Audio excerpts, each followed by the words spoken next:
찬양은 찬양대로 율동대로 우리에게 은혜가 되고, 또 우리 찬양대의 찬양은 너무 또 우리 가슴에 뜨거운 은혜를 부어줍니다. 우리가 교회 다닐 때 그 추억은 되게 보면 성탄절에 대한 것이 많습니다. 제가 주일학교 2학년 때부터 다녔는데, 그때 성탄절 때가 되면은 꼭 성극이라든지 찬양, 마치 오늘 꼭 이 아이들처럼 그렇게 어른 예배 나와서 앞에 나와서 찬양하던 그런 기억이 있습니다. 그리고 청년 때에 그 새벽송 돌던 기억, 시골에 멀리 떨어진 그 집집마다 이렇게 구역을 나누어서 새벽송을 돌고 받은 선물들을 다 보따리 밀고 와서 교회 앞에는 풀어놓고 25일 날 아침에는 그 선물을 나눠왔던 그런 기억이 있습니다. 미국에 와서도 처음에 그런 한국에서의 그런 습관 때문에 제가 11월 달에 왔는데, 85년 12월 바로 한 열흘쯤 지난 다음에 크리스마스 맞이했습니다. 그래서 우리 새벽송 돌자. 그러니까 우리 같이 유학 온 친구 목사님들 한 서너시 새벽송 돌자 그러니까, 그 당시에 그 교회 사람들은 새벽송을 한 번 돌아본 적이 없고 처음에 생소하기 때문에 좀 그랬는데, 아무튼 간에 한 20마일 떨어진 10마일 떨어지고 이런 데를 새벽에 돌았습니다. 그리고 마지막 집에 가다가 제가 운전하는데 드라이버 라이선스도 없이 퍼밋만 가지고 운전하다가 커브길에서 눈길에 미끄러지면서 전봇대를 들이받고 차가 다 망가지고 그 추운 새벽에 그 집까지 걸어가던 그런 기억들. 제가 그 60년 동안 이렇게 교회 생활을 해왔는데, 정말 내가 예수님을 알지 못했더라면 어땠을까, 그런 생각이 듭니다. 지금까지 살아온 내 인생이 행복함을 고백할 수가 있습니다. 여러분, 한 사람의 3년 동안의 생애가 세계 역사를 바꾸었다. 성탄절밖에 없지 않습니까? 예수님밖에. 그 3년간의 짧은 생애가 어떻게 세계 역사를 바꾸었을까? 세계 연호가 BC AD로 바뀌는 것 자체가 Before Christ, 예수님 전, 아노 도미나이, 예수님의 시대, 주님의 시대, 이렇게 바뀌지 않습니까? 놀라운 일이지요. 수많은 사람들이 성탄절을 축제로 생각합니다. 예수 믿는 사람이나 믿지 않는 사람이나 모두가 다 성탄절을 축제로 여깁니다. 모두 마음속에 기쁨이 있습니다. 믿는 사람들에게는 구원의 확신 때문에, 은혜 때문에, 믿지 않는 사람들은 나름대로 다 이 성탄절을 기뻐하고 축하하고 있습니다. 그런데 여러분, 사람이 많은 지식이 있다 할지라도 예수님에 대한 지식이 결핍되어 있으면 그 사람의 지식은 헛것입니다. 요한복음 17장 3절에 보니까 영생은 곧 유일하신 참 하나님과 그가 보내신 자 예수 그리스도를 아는 것입니다 라고 했습니다. 영생이 무엇인가? 곧 유일하신 참 하나님과 그가 보내신 자 예수 그리스도를 아는 것이 영생이라고 했어요. 예수님 알지 못하면 영생이 없다는 것입니다. 여러분, 이 지상에서 아무리 잘 산다 할지라도 영생이 없는 인생은 비극적인 인생, 비극적인 인생. 그냥 끝나는 것이 아니고 우리 인생은 죽은 다음에 영생이냐 영벌이냐 두 길밖에 없습니다. 영생이냐 영벌이냐. 그렇기 때문에 예수님을 알지 못하는 사람, 믿지 않는 사람들은 영벌로 가는 길밖에 없습니다. 그러니까 이 지상에서 우리가 가장 먼저 가져야 할 지식이 뭔가? 예수님에 대한 지식, 믿음인 것이죠. 그게 없다면 우리 인생은 실패한 인생, 헛된 인생일 수밖에 없습니다. 예수 믿는 것이 너무너무 중요한 것이죠. 예수님이 누구신가? 그분은 보이지 않는 하나님의 형상, 바로 눈에 보이는 하나님입니다.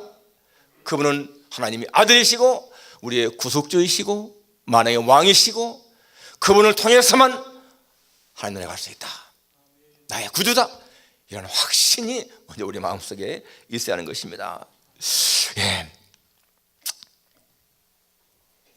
우리가 오늘 이렇게 예수님의 탄생을 기념하는 성탄절을 맞이하는데, 이 성탄절은 벌써 AD 336년부터 지켜왔습니다. 12월 25일로. 그때부터 수많은 사람들이 벌써 한 1600년 동안 그렇게 이 성탄절을 우리가 지켜왔어요. 사람들은 이렇게 막 성탄절을 맞이하면서 굉장히 기뻐하고 장식을 하고 막 그럽니다. 그런데 정말로 예수님의 오심에 대한 의미를 아는 사람이 있고 모르는 사람이 있는 거예요. 예수님이 탄생할 때도 마찬가지입니다. 유대인들 가운데서도 메시아를 많이 기다리는데, 그 가운데서도 많은 사람들이 예수님의 탄생을 제대로 알지 못했고, 들어도 믿지 않았습니다. 그런데 오늘 본문에 보니까 헤롯 왕 때에 예수께서 유대 베들레헴에서 나셨을 때에 동방으로부터 박사들이 와서 경배했다. 이 사람들은 이방인들이에요. 유대인들이 아닙니다. 먼 길에서 와서 예수님 앞에 엎드려 경배했다 라고 나오죠. 11절에 아이께 경배하고 보배압을 열어, 이렇게 예수 앞에 엎드려. 오늘 주제가, 제목이 주님 앞에 엎드려.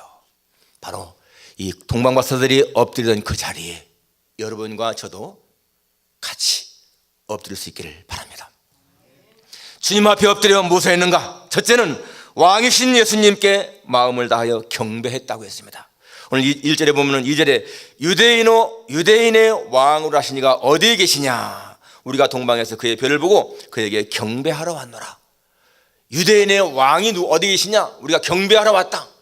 11절에도 아기께 경배하고 라고 나오죠. 경배한다라고 하는 말, 영어로는 worship, 예배하다. 이 말 원어는 프로스큐네오라는 말입니다. 프로스큐네오, 프로스 몸을 향하다, 퀴네오 입맞추다.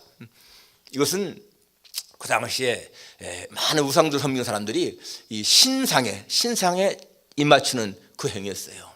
바로 신에 대한 최고의 경외의 태도가 프레스큐네오입니다. 신상에 입맞추는 거.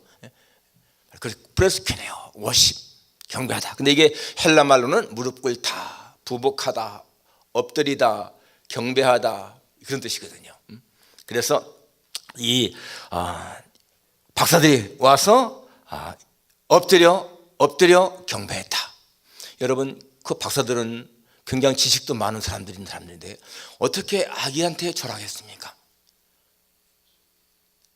누군가 아니까 그런 거 아니겠어요? 그러니까 유대인의 왕을 하신 어디냐? 유대인의 왕이기 때문에. 근데 여러분, 유대인의 왕만이라면 어떻게 이방인들이 유대인의 왕이 절하겠습니까? 이방인들인데. 그들은 바로 구약 성경에 예언된 메시아, 만왕의 왕, 유대인의 왕만이 아니라 만왕의 왕, 온 세상의 구주로 오시는 아기 예수를 알았기 때문에 그렇게 경배한 거예요. 오늘 우리가 바로 주님 앞에 경배해야 할 이유, 바로 그분은 만왕의 왕이시다. 여러분, 예수님 안에는 두 가지의 탁월한 탁월성이요 결합되어 있어요. 두 가지. 그것이 무엇인가? 지극히 높으심과 지극히 낮아지심. 제가 이 12월 첫 주일에 콜린스 박사 얘기를 했습니다. 농부 콜린스 박사가 농부한테 당신이 믿는 하나님은 크신 하나님입니까? 작은 하나님입니까? 라고 물을 때에 그 농부가 뭐라 대답했다 그랬죠? 내가 섬기는 하나님은 지극히 크셔서 우주도 감당할 수가 없고, 또 그런가 하면은 지극히 작으셔서 내 안에도 계시다 라고 한 것처럼, 여러분, 예수님에게는 지극히 크심과 작으심, 지극히 높으심과 낮아지심이 같이 결합되어 있는 분인 거예요. 그분은 하나님이시기 때문에 우주도 용납할 수가 없습니다. 이 세상의 모든 피조물보다 훨씬 위에 계신 분입니다. 천사도, 세상의 모든 왕도 다 그 앞에 부복할 수밖에 없고, 모든 존재가 그 앞에는 벌레 같은 존재입니다. 그런데 그런가 하면은 그분은 가장 비천한 자리에 낮아지신 분, 이 땅에 그보다 더 낮아진 분이 없는, 그 정도로 낮아진 분. 우리는 사도신경 암송할 적에 십자가에 못 박혀 죽으시고 장사한 지 4월 만에 부활하사 이렇게만 합니다.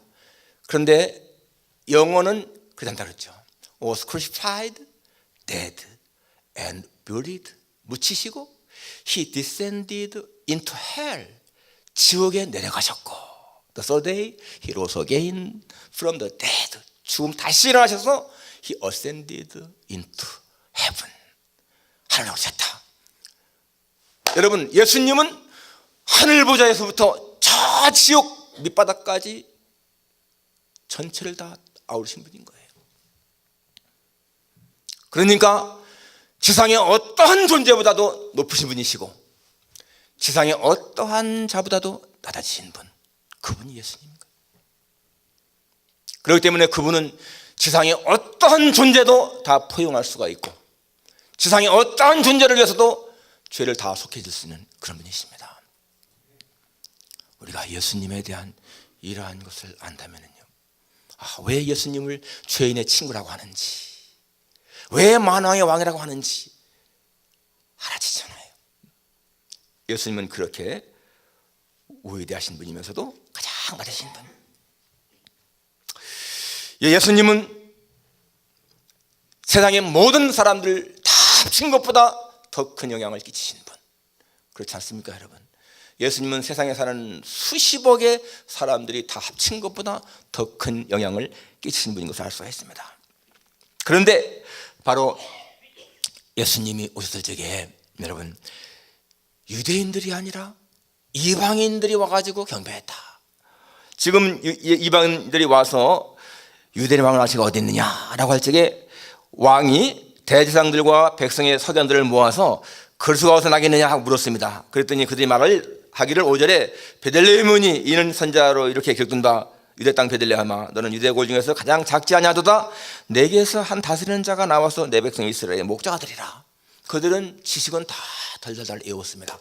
메시아는 베들레헴에 나십니다. 그런데 막상 베들레헴에 예수님이 나셨는데도 한 사람도 가보지 않았어요. 박사들 따라가든지 아니면 따로 가든지, 메시아가 오셨다는데 가야 되지 않습니까? 그러니까 그 당시에 대제사장이나 서기관들의 지식은요, 죽은 지식인 거예요. 죽은 지식. 우리가 머리로만 아는 지식은요, 죽은 것입니다. 행함이 없으면 그 믿음이 죽은 거라 한 것처럼 아무리 지식이 많다 할지라도 그 지식이 행함이 없으면 죽은 지식인 거예요. 우리가 영어를 많이 지식적으로 알아도 미국 사람 만나면은 말 못하는 거 죽은 지식입니다. 그렇기 때문에 산 지식은 같이 실천하는 거예요. 실천하는 거. 그러니까 이 당시에도 그들이 정말로 메시아를 믿었더라면은 찾아갔어야죠, 당연히. 메시아 오셨다는데. 더구나 베들레헴 이라고 지명까지 알고 지금 베들레헴으로 가는데 박사들이 한 사람도 따라하지 않았습니다. 그런데 바로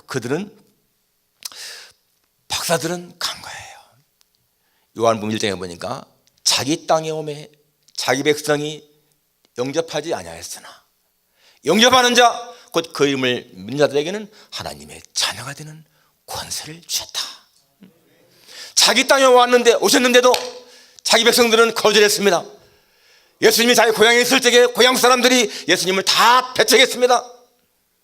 그런데 이방인이라 할지라도 영접하는 자, 그 이름을 믿는 자들에게는 하나님의 자녀가 되는 권세를 주셨다라고 했습니다. 바로 여러분, 유대인들의 그 거역 때문에 복음이 이방에 흘러와서 우리가 믿는 거 아니겠어요? 이게 얼마나 놀라운 축복입니까? 바로 성탄절은 우리가 나의 구주로 오신 예수님 그 앞에 엎드려서 그분을 경배하는 것, 참된 경배, 중요한 것입니다. 두 번째는 마음과 정성을 다한 예물을 드리는 겁니다. 주 앞에 엎드려서 그냥 엎드리는 것이 아니고 오늘 11절에 보니까 집에 들어가 그 아기와 어머니 마리가 함께 있는 것을 보고 엎드려 아기께 경배하고 보배합을 열어 황금과 유향과 몰약을 예물로 드리니라. 이 황금과 유향과 몰약 세 가지 예물 때문에 사람들은 박사가 세 사람이라고 말합니다. 어떤 사람들은 박사 이름까지 다 얘기합니다. 다 꾸며낸 것이죠. 박사가 세 사람도 일 수도 있지만은 아닐 수 있는 것이고, 자관의 세 가지 예물, 황금, 유향, 몰약. 주석가들은 황금은 왕권을, 이 유향은 제사장직을, 또 몰약은 예수님의 순환과 죽음을 상징한다 이렇게 말하기도 하고, 칼빈도 이 황금은 왕, 그리고 유향은 예수님의 제사장직, 또 몰약은 죽음 이렇게 말하고 있지만은 여러분, 그것이 중요한 것이 아니야. 그것이 상징하는 중요한 것이 아닙니다. 중요한 것은 뭡니까? 그 예물이 귀한 예물이다, 그거예요. 귀한 예물이다. 하나님의 아들 메시아에게 걸맞는 예물이다, 그것입니다. 오늘 우리가 여러분 하나님께 드려야 할 예물이 하나님에게 걸맞는, 하나님께 합당한 예물 드리는 거 중요합니다.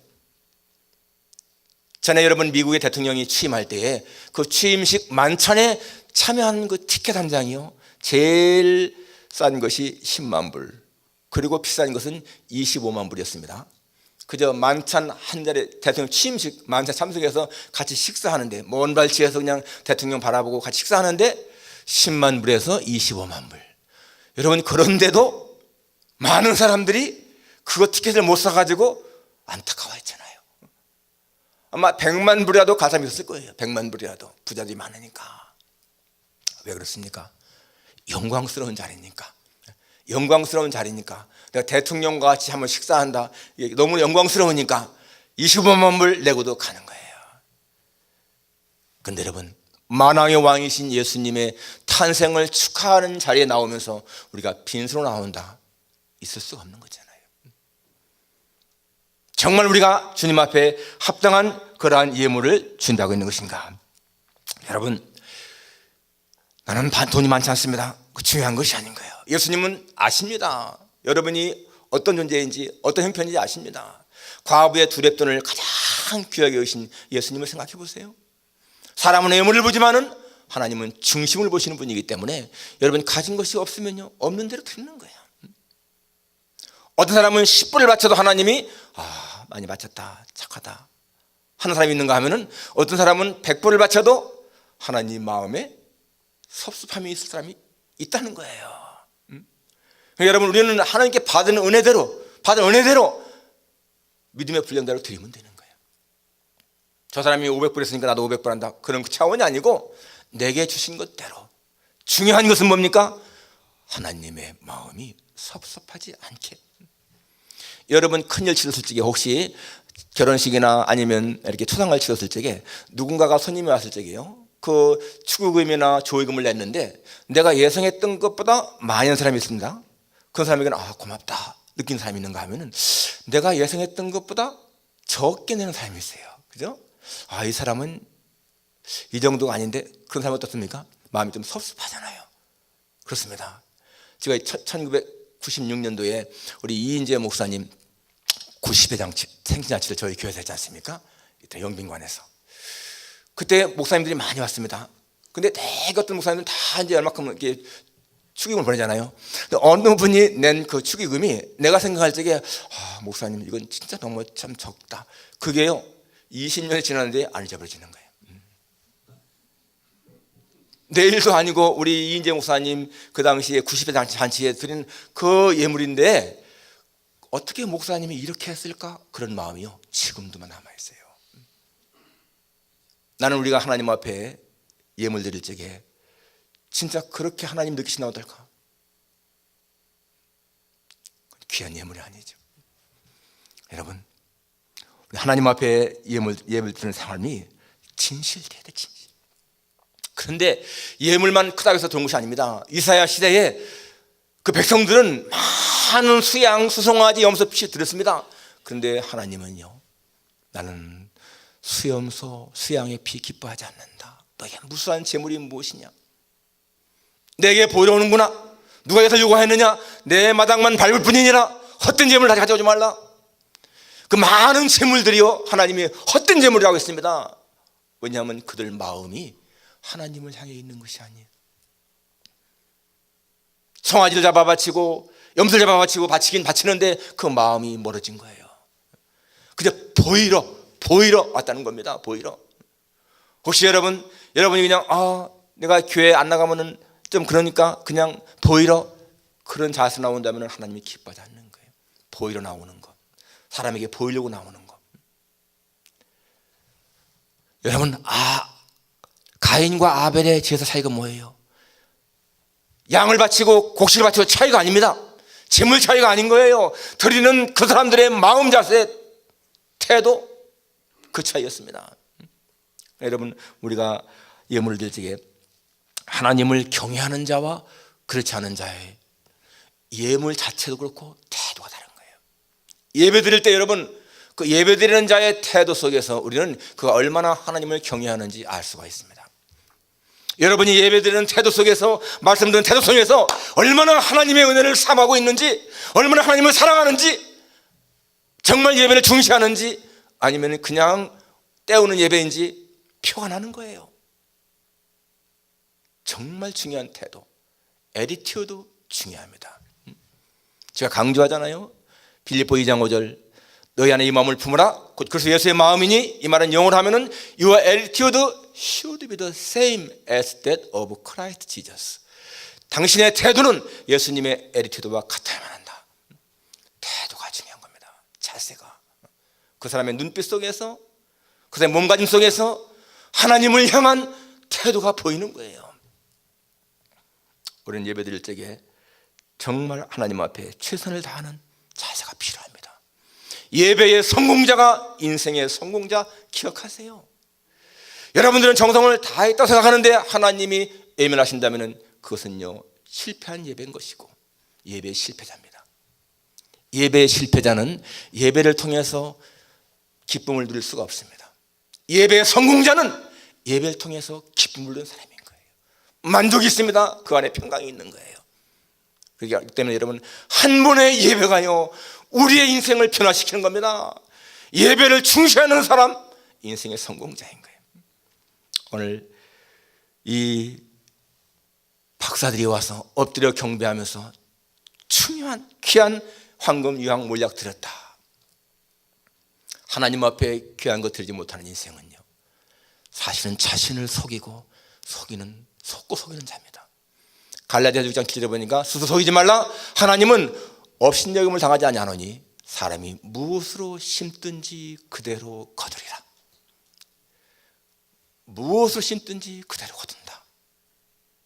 여러분이 계속해서 정말 많은 인생을 살아왔는데도 계속해서 이렇게 경제적으로 핍절하다면 나는 그것이요 하나님 앞에 제대로 심은 것인지 한번 점검해 봐야 됩니다. 왜 내가 하나님 앞에 제대로 심었다면 열매를 못 거두어 있는가? 심는 대로 거두는 원리를 절대 잊지 안 돼요. 하나님 앞에 엎드려 귀한 예물 드리는 그러한 박사들, 바로 우리가 그런 사람들이 되어야 할 줄 믿습니다. 마지막 세 번째는 뜨거운 찬양을 드려야 한다. 누가복음 2장에 보니까 예수님 탄생했을 적에 천사가, 주의 사자가 목자들에게 소식을 전하지 않습니까? 온 백성에 미칠 기쁨의 큰 소식을 전한다. 오늘 구주가 나셨다. 그럴 때 천군 천사가 찬양을 부릅니다. 그때 그 찬양이 뭐예요? 지극히 높은 하나님께 영광이요 땅에서는 기뻐하심을 입은 사람들 중에 평화로다. 왜 하늘의 영광입니까? 하나님의 소원이 죄인들을 구원하는 것이었는데 바로 예수님이 오셔서 죄인들을 구원하시는 것 때문에 하늘에는 영광이 되는 것이고, 왜 땅에는 평강이 되는 것인가? 평화가 되는 것인가? 바로 예수님의 십자가의 죽으심으로 하나님과 사람 사이, 사람과 사람 사이, 사람과 만물 사이가 화평을 이루었기 때문에 평화가 되는 거예요. 바로 예수님은 그렇게 오셨다는 것입니다. 그렇기 때문에 여러분, 우리는 마음껏 하나님 앞에 찬양해야 된다. 여러분, 이 세상에서 세상적으로 마음이 큰 사람, 높은 사람들은 찬양할 줄 모릅니다. 여러분, 독수리가 노래한다 라는 말 들어봤습니까? 칠면조가, 타조가 노래한다 라는 말 들어봤어요? 큰 새들은요 노래할 줄도 모르고 해봤자 별 노래 아닙니다. 작은 새들, 카나리아, 종달새, 굴뚝새, 이런 작은 새들이요 아름답게 노래하는 거예요. 하나님 앞에 자기를 낮은 자로 하는 사람들, 자신을 작은 존재로 하는 사람들이 하나님을 찬양할 수가 있다는 것입니다. 여러분, 우리가 이 세상을 떠나게 되면은요 설교도 기도도 끝날지 몰라. 그렇지만 찬양은 영원히 있습니다. 찬양만큼은 영원히 있는 거예요. 그렇기 때문에 여러분, 예수님 만난 인생, 바로 그 사람들은 하나님 앞에 진정한 찬양을 부를 수가 있어요. 진정한 찬양. 사랑하는 성도 여러분, 예수님의 오심이 우리의 인생을 변화시켰습니다. 예수님의 만남, 예수님과의 만남이 우리를 변화시켰습니다. 소망 없던 자가 이제는 소망 갖게 되었고요, 죽었던 자가 생명을 얻게 되었고, 이제 영생을 취하는 자가 되었습니다. 예수님 만나는 것이 얼마나 소중한 일인가, 예수님 만남이 얼마나 큰 축복인 것인가를 한시도 잊어서 안 됩니다. 18세기 독일 작센 지방에 진젠로프라고 하는 귀족이 총령이 있었습니다. 1700년에 출생한 사람이에요. 그는 일찍 부모가 죽었지만 많은 재산을 물려받았기 때문에 귀족 자위를 받고 백작 자위를 받고 공부를 마친 다음에 이제는 자기가 정말 세상적인 출세의 길로 나갈 것인가, 아니면 하나님을 위한 일을 할 것인가에 기로해서 유럽 여행을 했습니다. 그때에 독일 düsseldorf를 지나가다가 거기 미술관을 들렸어요. 그리고 어떤 한 그림 앞에 섰습니다. 도미니코 페티가 그린 이 사람을 보라 하는 그림이었는데, 거기에 써있기를, 나는 그 예수님의 십자가에 달린 모습, 가시관을 쓰시고 대못에 박히시고 옆구리에 피가 흐르는 그러한 그림이었습니다. 그 그림 밑에 새겨진 글씨가, 나는 너를 위해서 이렇게 당했는데 너는 나를 위해서 무엇을 주었느냐 하는 글씨가 새겨져 있었어요. 그때 진전돌포가요, 그걸 딱 읽는 순간에 마음에 충격을 받습니다. 예수님 믿어왔지만은 그렇게 극적으로 자기가 그걸 느낀 적이 없었습니다. 그런데 정말 그 자리에서 예수님의 옆구리에서 지금도 피가 흐르는 것 같은 환상을 보면서요, 그 앞에 무릎을 꿇습니다. 그리고 고백합니다. 예수님, 주님은 나를 위해서 그렇게 피 흘리셨는데 나는 주님을 위해 한 것이 아무것도 없네. 이 죄인을 용서해 주십시오. 이 죄인을 용서해 주십시오. 거기서 회개가 이루어지고요, 진전돌포의 삶이 180도로 달라집니다. 그런 많은 재산을 팔아서 남에게 나누어 주고, 그 당시에 형제단이 박해를 받아서 쫓겨와서 자기 형제가 왔을 적에 연기를 떼어서 그들을 거하게 합니다. 나중에 보헤미안, 모라비안 교도가 되는 거예요. 그리고는 백작의 지위도 내려놓고 주님을 위한 일에 헌신하였습니다. 나중에 모라비안 교도가 발전한 것은 바로 진전돌포 때문이지 않습니까? 바로 조한 웨슬레, 감리교를 창시한 조한 웨슬레가 이 모라비안 교도들에게 영향받고 회심한 거예요. 평생을 그렇게 하나님 위해 살았습니다. 나중에 사람이 물었습니다. 어떤 사람이, 당신의 야망은 무엇입니까? 무엇을 원해서 그렇게 많은 재산도 지위도 명예도 그 좋은 백작의 자리도 포기하는 것입니까? 그때 진돌포가 대답합니다. 나는 세상적인 야망은 없습니다. 그러나 한 가지 있다면 오직 예수 그리스도, 그분만이 나의 야망이고 소원입니다.